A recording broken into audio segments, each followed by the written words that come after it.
In today's video, I'm going to teach you how to assign a task to someone in ClickUp.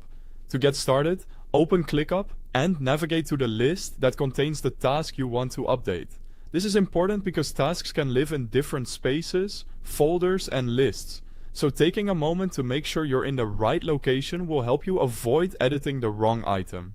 Once you're in the correct list, click on the task to open it. This will bring up the task window where you can view and edit the task details. Near the top of the task, you'll see the Assignee field. This is the area used to choose who is responsible for the task. Click the Assignee field to open the assignment menu. When the menu appears, use the search feature to find the person you want to assign. Typing their name can make this much faster, especially if your workspace has a lot of members. As you search, ClickUp will narrow the list so you can quickly find the right person. When you see the correct name, click it to assign the task. If the task only needs one person, you can stop there. If the task requires multiple assignees, continue selecting the additional people you want to include.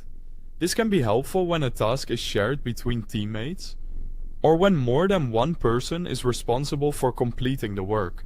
After selecting the assignee or assignees, click anywhere outside the Assignee menu to close it. This returns you to the main task view and lets you clearly see the updated assignment information. Finally, confirm that the selected assignee appears on the task.